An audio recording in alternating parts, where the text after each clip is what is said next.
उत्तर प्रदेश गाजीपुर से भारतीय जनता पार्टी के प्रत्याशी पारसनाथ राय और समाजवादी पार्टी के प्रत्याशी अफजाल अंसारी चुनावी मैदान में हैं। 2014 से 2019 के बीच मनोज सिन्हा सांसद थे, जो अभी जम्मू कश्मीर के उपराज्यपाल हैं। 2019 में जातिवाद के चलते मनोज सिन्हा गाजीपुर से चुनाव हार गए थे, जो अफजाल अंसारी वहां के सांसद बने।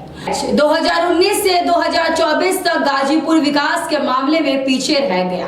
इस बार लोकसभा चुनाव में बीजेपी के प्रत्याशी पारसनाथ राय को पार्टी टिकट दी गई। बीजेपी उम्मीदवार पारसनाथ राय ने कहा, चुनाव जीतने के बाद सबसे पहले गाजीपुर में मनोज सिन्हा के रुके हुए कार्य को पूरा करूंगा।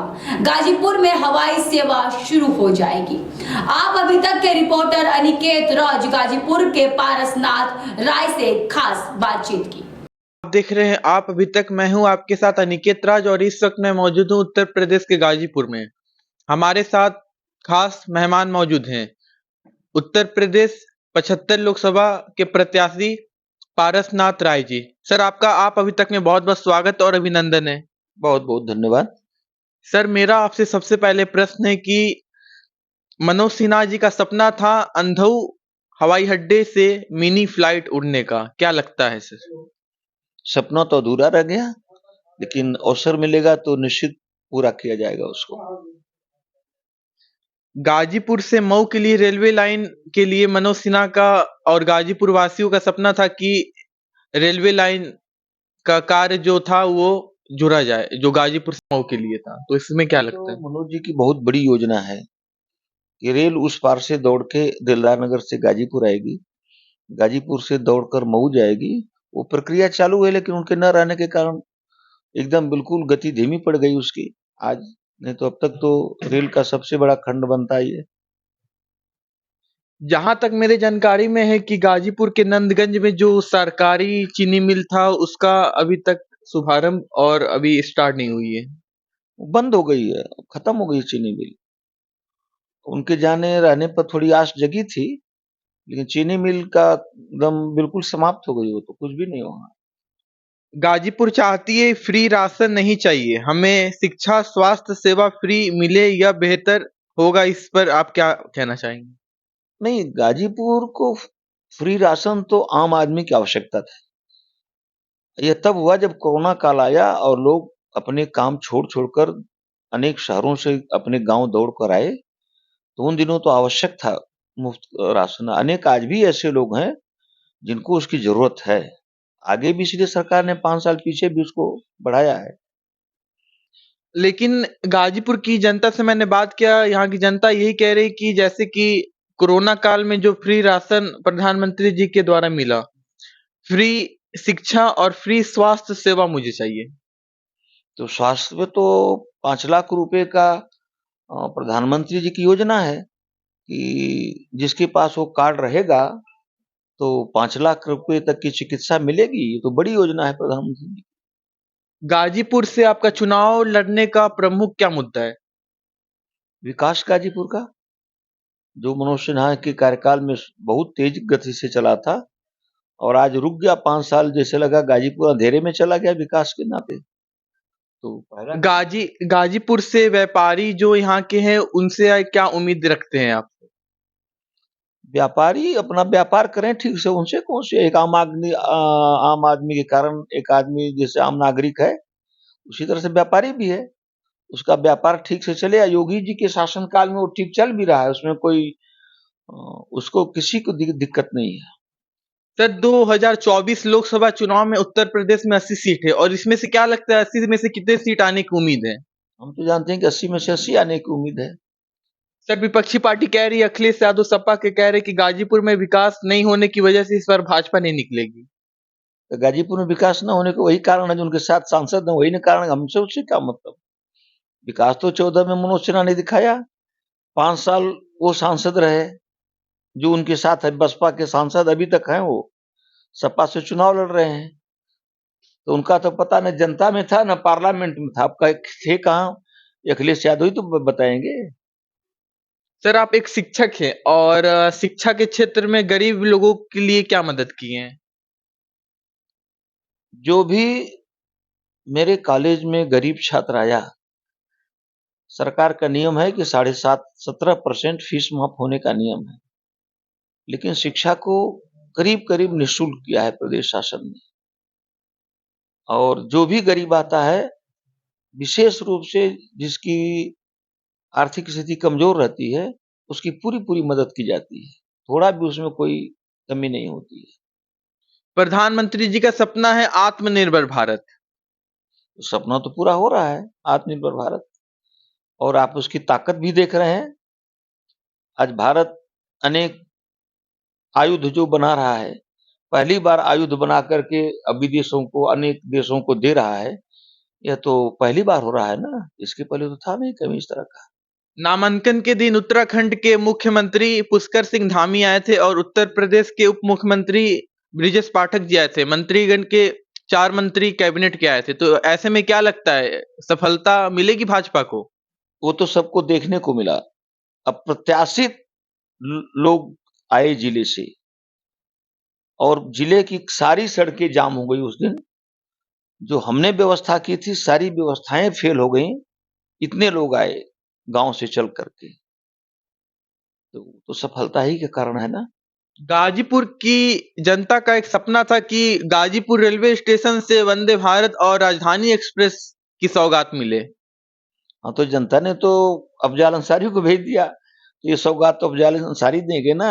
मनोज जी तो, ऐसा देश का कोई शहर नहीं है, कलकत्ता, बॉम्बे, मद्रास, कटरा, दिल्ली, सबके लिए ट्रेन है गाजीपुर से। जरा गाजीपुर के स्टेशन जाके देखिए इस समय। अब पहले आप तो देखे नहीं होंगे गाजीपुर का स्टेशन, अब जाके देखिए, पहले में अब में जमीन आसमान का अंतर है। जैसे गाजीपुर में जो भी विकास हुई, यहाँ की जनता कह रही है कि मनोज सिन्हा जी के नेतृत्व में 14 से 19 के बीच में कई सारे विकास हुए थे, कई सारी परियोजना का सौगात मिली थी, लेकिन उनके 19 से 24 के बीच में गाजीपुर में जो विकास होना था वो ठप हो गया। तो इसके लिए हम क्या बता सकते हैं, इसके लिए तो सांसद है, उनसे पूछ लीजिए क्यों ठप हो गया। सर, मुझे ये भी खबर मिली कि आप एक शिक्षक हैं और जब आपके पास कॉल आया पार्लियामेंट से कि आपको टिकट मिली है, तो आपको ऐसा क्या लगा? ये तो भारतीय जनता पार्टी संगठन की विशेषता है कि किसी को तभी पता चलता है जब घोषणा होती है कि आप कल ये काम कर रहे थे, आज ये काम करना है। ये तो सिस्टम है पार्टी का। अभी 3 मुख्यमंत्री बने, सारे मीडिया के लोग, आप लोग भी प्रयत्न किए, कोई जान पाया कौन बनेगा? जब उद्घोषक ने घोषणा कर दिया, तब सब लोग जान गए कि ये बनेगा। ये तो पार्टी का सिस्टम है, पार्टी का चरित्र है ये, और कार्यप्रणाली है इतनी अच्छी। भाजपा ऐसा क्या फॉर्मूला निभाती है जो कार्यकर्ता को बिना पता चले हुए उसको टिकट मिल जाता है? ये योग्य नेतृत्व अपने एक एक कार्यकर्ता का हिसाब किताब रखता है कि कब किसको कौन सा काम देना, कब किसको कौन सा काम, किससे कौन सा काम लेना। ये संगठन का कुशल नेतृत्व, अपने हर कार्यकर्ता के बारे में जानकारी रखना, यही उसका कारण है, और क्या है। रायबरेली थे, राहुल गांधी चुनाव लड़ रहे हैं। अब रायबरेली की बात हम क्या, हम तो अपने गाजीपुर के चुनाव में लगे हैं। रायबरेली के बारे में और राहुल गांधी से पूछिए, और जो रायबरेली वहां से पूछिए, मुझे उसके बारे में बहुत जानकारी नहीं है। सर, आपसे एक महत्वपूर्ण सवाल है, अगर आप गाजीपुर से विजय प्राप्त कर लेते हैं तो पहला प्राथमिकता आपका क्या रहेगा? मनोज सिन्हा द्वारा किया गया विकास, जो किन्हीं कारणों से 19 के चुनाव परिणाम के बाद सारा विकास अंधेरे में ढकेल दिया गया, वो फिर से गति पाए, शुरू हो, यही एकमात्र लक्ष्य है, और क्या लक्ष्य है। सर, गरीब लोगों को क्या आप देंगे अवसर गाजीपुर में? देखिए, कुछ चीजों को प्रधानमंत्री ने स्पष्ट कर दिया है। देश में एक तरफ जहां जातियों का जकड़न, जातिगत जनगणना, दुनिया भर की जाति बीमारियां थी, तो प्रधानमंत्री जी ने कहा देश का किसान, देश का नौजवान, नारी शक्ति और गरीब, इस 4 चीजों का विकास हो जाएगा, देश में जातिवाद खत्म हो जाएगा। इसके अलावा और कुछ है क्या, आप बताइए? देश का किसान, देश का नौजवान, नारी शक्ति और गरीब, इसके अलावा कोई बचता है? यहाँ की जनता से मैंने बात किया ग्राउंड रिपोर्टिंग में, तो यहाँ की जनता कह रहे थे कि पारसनाथ राय जी कभी चुनावी मैदान में आए नहीं। तो कौन जन्म लेते ही चुनाव लड़ लेता है? कोई जब देश के प्रधानमंत्री इस समय जो हैं, जब पहली बार मुख्यमंत्री हुए, संगठन में काम कर रहे थे, सामान्य व्यक्ति थे, तो कहाँ चुनाव लड़े थे वो? चुनाव तो जब प्रधानमंत्री भी, जब मुख्यमंत्री बने तो भी पहली बार चुनाव लड़े वो। अब मुख्यमंत्री बनने के बाद फिर चुनाव लड़े हो। ऐसा नहीं कि वो चुनाव लड़ के फिर मुख्यमंत्री बने थे, मुख्यमंत्री बन गए उसके बाद चुनाव लड़े। आखिरी सवाल, नए भारत के नए उत्तर प्रदेश की आज हम बात कर रहे हैं। ऐसे में आस्था और अर्थव्यवस्था दोनों को लेकर उत्तर प्रदेश कैसे आगे बढ़ेगा? आस्था तो कितनी बढ़ रही है आपको दिखाई पड़ रहा है। जितने आस्था के बिंदु हैं, केंद्र हैं, सब पर सरकार अब प्रत्याशित काम कर रही है। अब विकास के बारे में देखिए, विकास एक ऐसी चीज है ना कि जब तक सुरक्षा व्यवस्था, कानून व्यवस्था ठीक नहीं होगी, जितने गुंडे बदमाश हैं भीतर नहीं जाएंगे, तब तक विकास की कल्पना करना बेकार है। भैया जब तक वो रहेंगे तब तक विकास ही नहीं होने देंगे। ठेका पट्टा होगा, लूट लेंगे सब जा करके। इसलिए पहला काम है उनको रास्ते से हटाना, तब फिर विकास की बात करना। जिसको आदित्य योगी जी जो हैं वो ठीक से कर रहे हैं, इन सबों की दवा ठीक से हो रही है। लोग अंदर जा रहे हैं, ऊपर जा रहे हैं, भीतर जा रहे हैं। ये जाएंगे तो तब विकास भी दौड़ेगा तेजी से। सर, जैसे आपने बात कही कि गुंडा माफिया, क्या गाजीपुर में अब गुंडा माफिया और पूरे उत्तर प्रदेश में गुंडा माफिया खत्म हो गई है?